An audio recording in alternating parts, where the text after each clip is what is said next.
Hey YouTube, Grunt Reviews. We are back out at the range, the lovely US Shooting Academy. And today, this will be our range view on the IWI Tavor X95. This one's in 556223. Guys, as always, go down below, like, subscribe, share, drop a comment with your thoughts.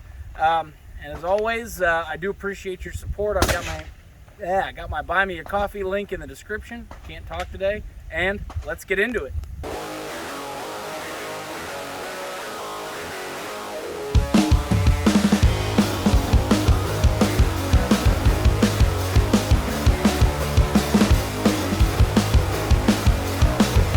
Alright, so first thing we're going to do is a functions test. I have got, this is some just basic XM193 loaded up. We are going to make sure that it makes its way through an entire magazine, of course, as we always do. So this is out of the box, no lubrication, no nothing. Charges just fine. And square it up here.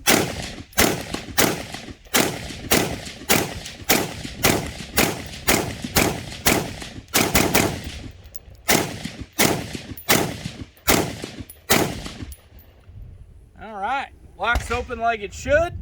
Have not shot iron sights in a while, so we'll say that is a little bit different.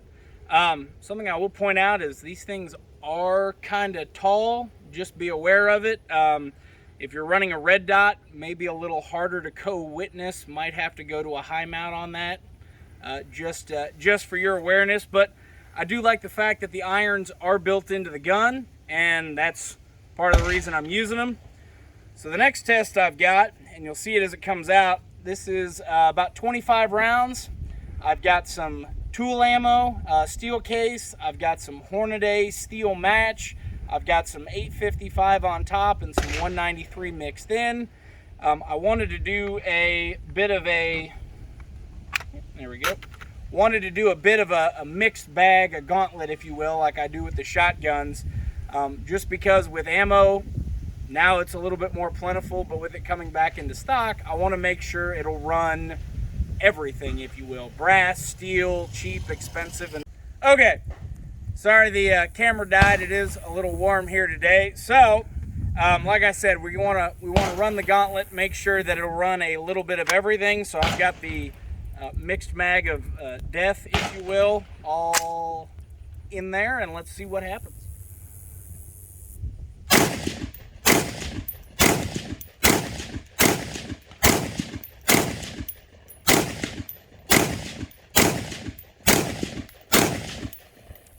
While I'm doing this, just want to make the point, yes, it is a 223. It doesn't have a lot of recoil, but even with iron sights, very manageable to make follow-up shots easily.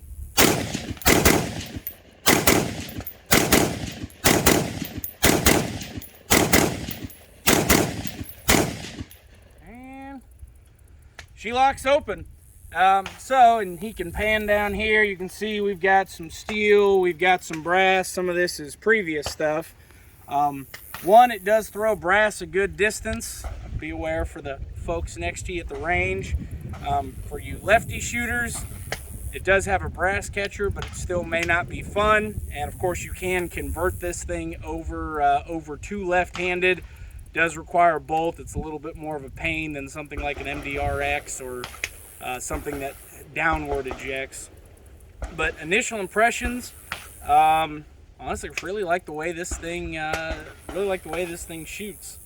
So I'm gonna go grab some more of that Hornady. It's the steel match, and we're gonna see how well it groups. So I do have that Hornady steel match loaded up. It's that sorta hollow point round in a steel case. Better bullet, same steel casing. We're going to do 5 shots. This is going to be iron sight. We're going to see how much I remember from the old basic training here. But I'm going to fire 5 shots, see what our group is, and then we will go from there. So, let me let the wind settle the target down just a little bit. There we go. All right.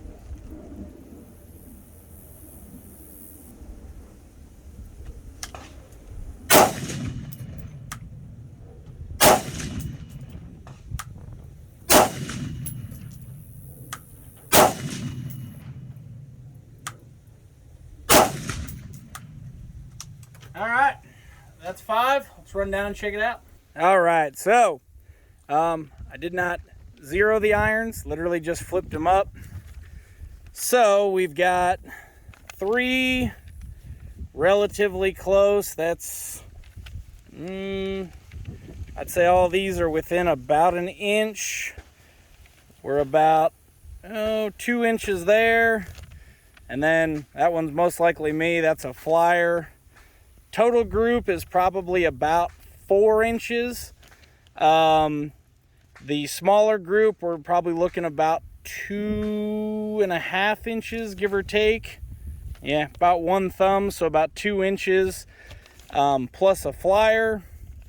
Being iron sights, I can't tell you totally that was me. So going 4 out of 5, about a 2.5 MOA firearm.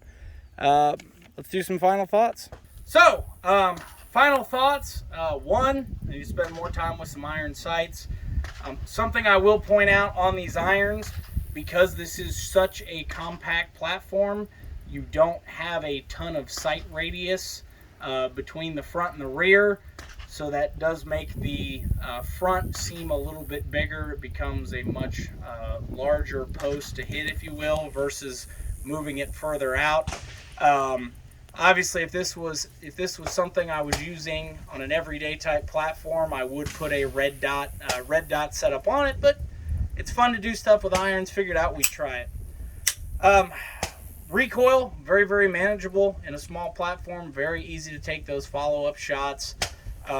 The unit itself does take a little bit of training. So the X95, if you've seen before, I do spend a lot of time with the MDRX. I've trained myself to look for that MDRX mag release. While the mag release on this is very well placed, it is something you will have to train yourself. Coming off an AR, not that big a deal. Bolt catch in the back, it is very well laid out. So empty mag. When you insert your mag, your thumb's right there, and it is very easy to engage. So that was well thought out. Charging handle, obviously very easy to, I'll flip this over, very easy to grab, very easy to charge the firearm. A little harder to do upside down. Really do like this thing. Good, solid performer. Do wish the price was a little bit better, $1,400 or $1,500. These are, I think MSRP is $19.99, and you can usually find them when they come in stock for about $17.30, $17.50. But overall, great little bullpup platform. A couple little tweaks that would be nice. One thing I will say about the accuracy test, this is not a free-floated barrel. There's actually a barrel ring in this, and if you've seen some of the other channels that have done accuracy testing on it, 2.5 to 4 MOA is pretty standard. Would be nice if they did we'll call it an X95 Gen 2 or an X96 with some M-Lock and an actual free-floated barrel. And who knows, with the Galil Ace Gen 2 coming out, we may get to see that. But overall, nice little performing firearm. Really enjoyed the review. Guys, as always, I do appreciate your time watching this. Stay safe, train hard.